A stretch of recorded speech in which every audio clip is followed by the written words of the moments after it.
तो अभी हम लोग आज दिल्ली से निकल रहे हैं भीमताल के लिए। एग्जैक्टली दोपहर के 3 बजे हैं।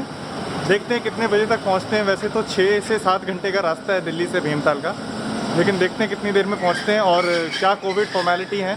हम लोग हालांकि अपना कोविड टेस्ट और ई पास वगैरह सब कुछ लेके साथ में चल रहे हैं, लेकिन देखते हैं कितना टाइम लगता है।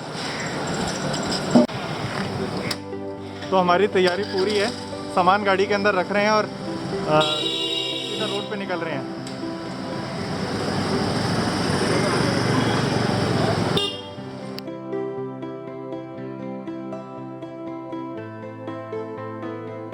तो अब हम लोग चढ़ गए हैं मेरठ एक्सप्रेस वे पे।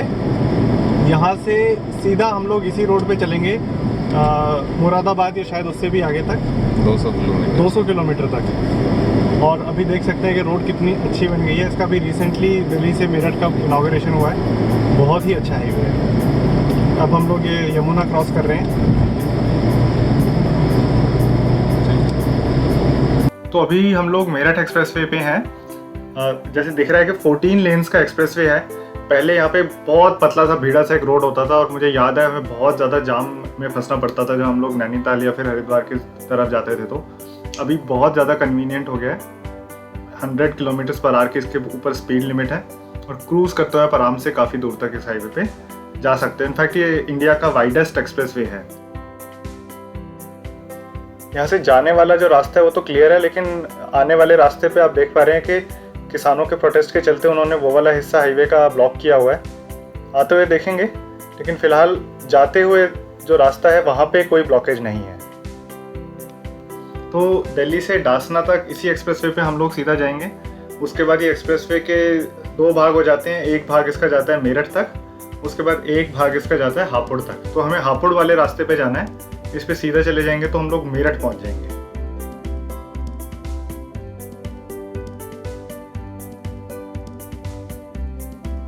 तो दिल्ली क्रॉस करके अब हम गाजियाबाद आ गए हैं। यहाँ से मेरठ रह जाता है 65 किलोमीटर्स और मुरादाबाद रह जाता है 145 किलोमीटर्स।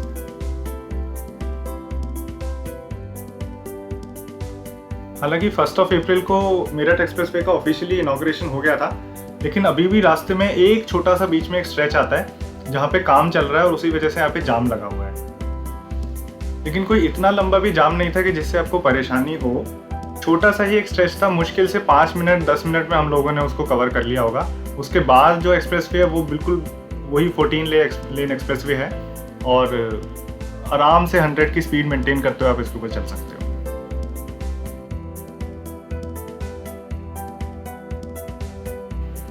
अभी हम लोग बात कर रहे थे कि दिल्ली से डासना तक मेरठ एक्सप्रेसवे कॉमन है। उसके बाद इसका एक हिस्सा जाता है मेरठ तक और एक दूसरा हिस्सा हापुड़ तक जाता है और हमें हापुड़ वाले रास्ते पे जाना था जो कि आगे मुरादाबाद जाता है। लेकिन लगता है हमसे वही गलती हो गई, हम लोग मेरठ वाले रास्ते पे चल पड़े हैं और काफ़ी देर में जाके हम लोगों को ये रियलाइज़ हुआ कि हम लोगों ने गलत रास्ता पकड़ लिया है। यहाँ से मेरठ केवल 18 किलोमीटर रह गया और साइन बोर्ड भी हम लोगों ने ध्यान से नहीं पढ़ा, GPS भी हम लोगों ने नहीं लगाया। सोचा था कि इतना फ्रीक्वेंटली वहाँ पे जाते हैं इस रास्ते पे तो क्या ज़रूरत है GPS लगाने की, लेकिन ये एक्सप्रेसवे बन गया और सारे रास्ते चेंज हो गए। तो मेरा रिकमेंडेशन यही रहेगा आप लोगों को कि अगर आप चाहे मेरठ की तरफ जाएँ या फिर आप नैनीताल की तरफ जाएं, आप एक बार GPS जरूर लगा लें, क्योंकि काफ़ी फास्ट एक्सप्रेस है। आपको पता नहीं चलता कब कौन सा कट कहाँ निकल जाए।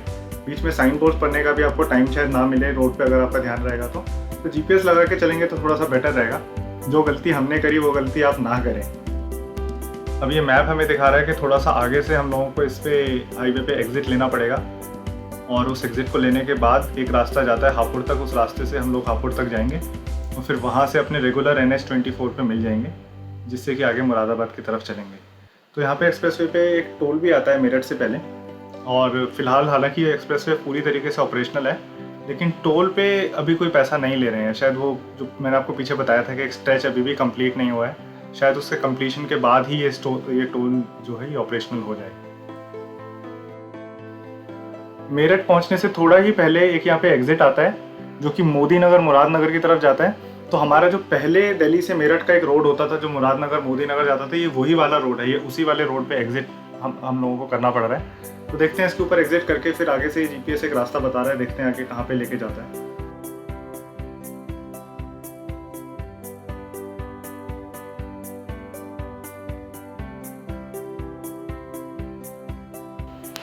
तो ये वो पुराना हाईवे है जो दिल्ली से मेरठ की तरफ जाता था। फिलहाल हम इस पे दिल्ली की तरफ जा रहे हैं। थोड़ा सा आगे जाके ये हमें लेफ्ट टर्न दिखा रहा है कि यहाँ से लेफ्ट लेके हम लोग सीधा एक हापुड़ वाली एक रोड पकड़ सकते हैं।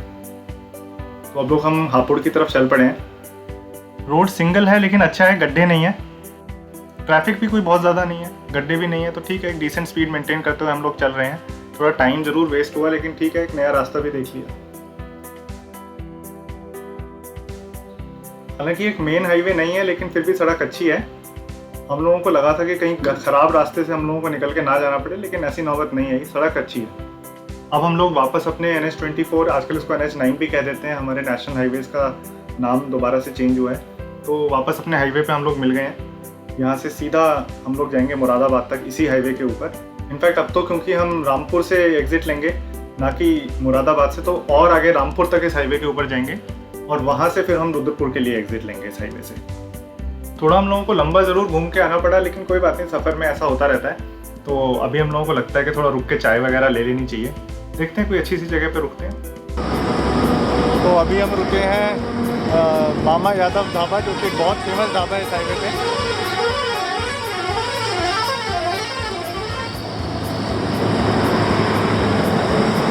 यहाँ पे जो गाड़ियों की भीड़ है यही आपको दिखा रही होगी कि कितने लोग यहाँ पे आते होंगे खाना खाने या फिर चाय पीने के लिए। काफ़ी फेमस है, इनफैक्ट इसी नाम से यहाँ पे 2-4 ढाबे हैं, लेकिन यही वाला हम लोगों ने सुना है कि यही वाला एक असली ढाबा है और यहीं पे सबसे बढ़िया खाना है, या फिर चाय स्नैक्स वगैरह आपको जो भी खाना है सबसे अच्छा है यहाँ पे। तो हमारी गर्मा गर्म चाय जो है वो आ गई है, देखते हैं कैसी चाय है। और कुछ खाने का तो अभी मन नहीं है क्योंकि बहुत ज़्यादा हम लोग अभी दिल्ली से आगे आए नहीं हैं। चाय देखते हैं कि कैसी।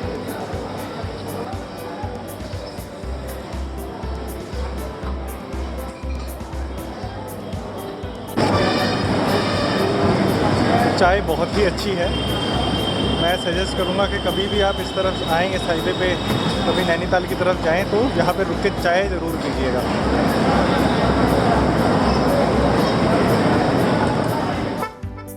तो छोटे से अपने इस ब्रेक के बाद हम लोग वापस अपने हाईवे पे आ गए हैं। हालांकि ये हाईवे मेरठ एक्सप्रेस वे जितना अच्छा तो नहीं है, पर ठीक है, बुरा भी नहीं है।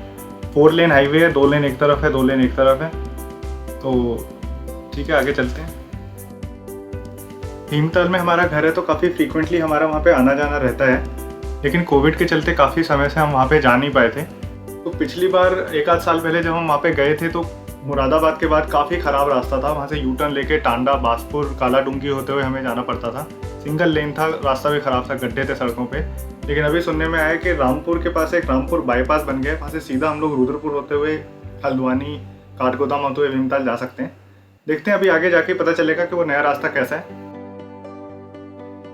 तो हम लोग मुरादाबाद पहुंच चुके हैं। इस बार मुरादाबाद के अंदर से ना जाते हुए हम लोग सीधा जाएंगे इसी हाईवे पे रामपुर तक। रामपुर से थोड़ा ही आगे जाके उत्तराखंड और यूपी का बॉर्डर आ जाता है और वही जगह है जहाँ पे हम लोगों को अपनी कोविड फॉर्मेलिटीज़ पूरी करनी पड़ेंगी। तो होपफुली हम लोग टाइम से वहाँ पे पहुँच जाएँ और ऑल्सो होपफुली वहाँ पे बहुत ज़्यादा भीड़ ना मिले हम लोगों को, क्योंकि हम लोगों को अभी भी थोड़ा सा क्राउड से डर ही लग रहा है। तो हम लोग आज 4 लोग हैं जो जा रहे हैं भीमताल की तरफ। मेरे चाचा हैं हमारे साथ जो ड्राइव कर रहे हैं अभी कार, मेरे फूफा जी हैं और मेरे पिताजी हैं। रामपुर के आसपास हम लोग पहुंच गए हैं और देखिए कितना सुंदर सनसेट नज़र आ रहा है। अब ये है रामपुर बाईपास जो कि नया बना है। पहले ये रोड बहुत ही ज़्यादा ख़राब होती थी, काफ़ी सारे गड्ढे थे। पूरा रामपुर से लेकर रुद्रपुर के बीच में आपको बहुत ज़्यादा गड्ढे मिलते थे। सिंगल हाईवे था, ट्रकों का जाम मिलता था, लेकिन अभी फिर भी कंपैरेटिवली ठीक है। तो रुद्रपुर एंटर करने से पहले यहाँ पे उत्तराखंड और यूपी का बॉर्डर आ गया है। बहुत सारी गाड़ियाँ, ट्रक, ट्रैक्टर वगैरह हम लोगों को साइड में लगे हुए दिखे और पता चला कि यही वो जगह है जहाँ पे हम लोगों को अपनी कोविड फॉर्मेलिटीज़ पूरी करनी है। हमारे पास नेगेटिव रिपोर्ट है, ई पास है, सब कुछ लेके आए हैं। हाँ जी, ई पास भी लेके आए हैं और नेगेटिव हम दोनों का सर्टिफिकेट भी।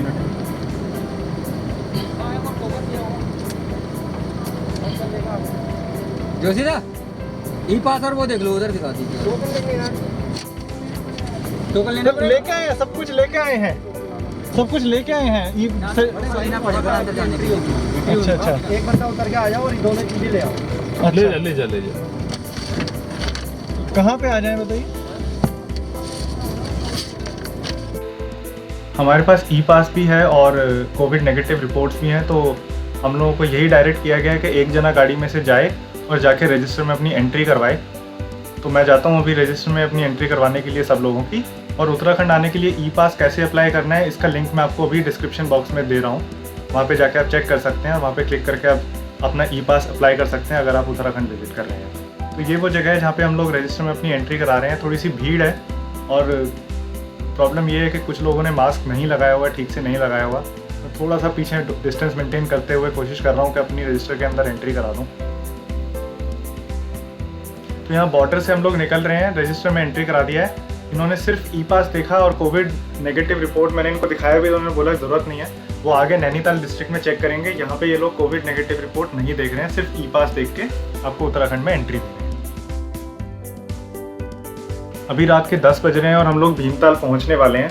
हम लोगों ने दिल्ली से 3 बजे शुरू किया था, तो एग्जैक्टली 7 घंटे हमें लगे यहाँ पहुँचने के लिए। यूजुअली 6 साढ़े 6 घंटे में पहुँच जाते हैं, लेकिन आज हम लोग थोड़ा सा रास्ता गलत हम लोगों ने ले लिया, मेरठ पहुँच गए, तो उस वजह से आधा पौना घंटा थोड़ा सा ख़राब हो गया। तो हालांकि हमारी कोविड नेगेटिव रिपोर्ट चेक नहीं हुई रास्ते में, लेकिन मैं आपसे रिक्वेस्ट करूंगा कि आप अपनी नेगेटिव रिपोर्ट साथ में ज़रूर लाएं, क्योंकि आपकी और यहाँ के लोकल्स की सेफ्टी के लिए बहुत ज़्यादा ज़रूरी है। तो मैं आपको एश्योर करता हूँ कि अगर आप गवर्नमेंट की सारी गाइडलाइन को फॉलो करते हुए उत्तराखंड आएंगे तो आपको कोई भी प्रॉब्लम नहीं आने वाली। आपको बस एक कोविड नेगेटिव रिपोर्ट चाहिए और साथ में ई पास चाहिए। आशा करते हैं कि आपको ये वीडियो अच्छी लगी। अगर अच्छी लगी तो चैनल को सब्सक्राइब करें, वीडियो को लाइक करें और प्लीज़ अपने दोस्तों के साथ इसे शेयर भी करें।